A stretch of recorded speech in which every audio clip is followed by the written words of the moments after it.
ಆಗಿರಬೇಕು ಅಂತ ಆ ದೃಷ್ಟಿಕೋನದಲ್ಲಿ ಜಾರಿಯಾಗಿದ್ದಂತಹ ನೀತಿ ಅದು.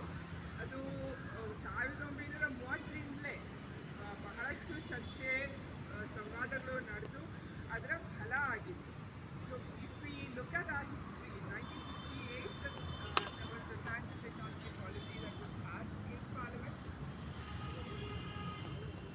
Okay.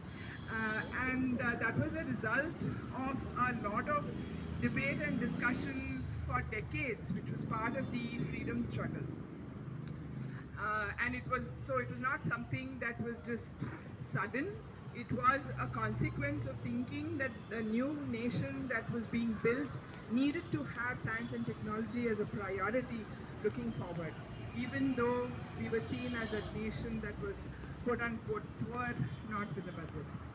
ಸೊ ಆದರೆ ಆ ನೀತಿ ಇವತ್ತು ಹೇಗೆ ನಡೀತಾ ಇದೆ ಅದನ್ನು ನಾವು ನೋಡಬೇಕಾಗಿದೆ. We have to look at critically at what has been the effect of that policy.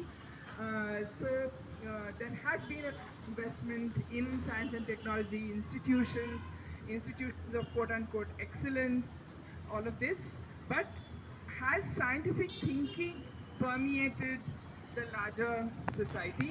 Has scientific thinking even permeated these institutions? ನಾವು ಇವತ್ತು ಏನು ನೋಡಬೇಕು ಅಂದರೆ ಸರ್ಕಾರದ ಕಡೆಯಿಂದ ಸಾಕಷ್ಟು ಇನ್ವೆಸ್ಟ್ಮೆಂಟ್ ಆಗಿದೆ, ಸಾಕಷ್ಟು ಅಂತ ಹೇಳೋದಿಲ್ಲ, ಆದರೆ ಭಾಳಷ್ಟು ಇನ್ವೆಸ್ಟ್ಮೆಂಟ್ ಆಗಿದೆ. ಅದು ಅದರ ಪರಿಣಾಮವಾಗಿ ನಮ್ಮ ಇಡೀ ಸಮಾಜದಲ್ಲಿ ವೈಜ್ಞಾನಿಕತೆ ಹೆಚ್ಚಿದೆಯಾ, ವೈಜ್ಞಾನಿಕ ಸಂಸ್ಥೆಗಳೊಳಗೆ ವೈಜ್ಞಾನಿಕತೆ ಇದೆಯಾ, ಇಂಥ ಪ್ರಶ್ನೆಗಳನ್ನ ನಾವು ಕೇಳಬೇಕಾಗಿದೆ.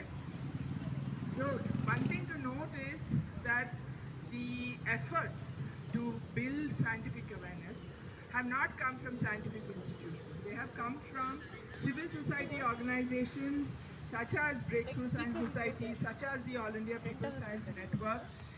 Even if you look at the anti-superstition bill, which I think Deepthi will talk about, the push has been from people not within scientific institutions. So this is, I think, a problem. So ನಾವು ವೈಜ್ಞಾನಿಕತೆ ಅಂದರೆ ಏನು ಅಂತ ಕೇಳಬೇಕಾಗಿದೆ.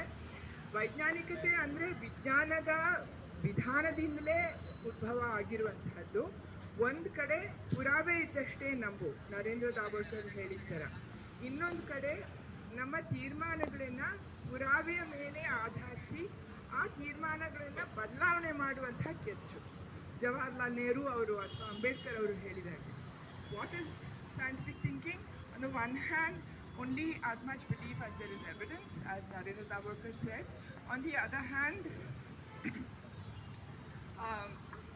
the willingness to change our conclusions based on the evidence. So an essential part of this is questioning them.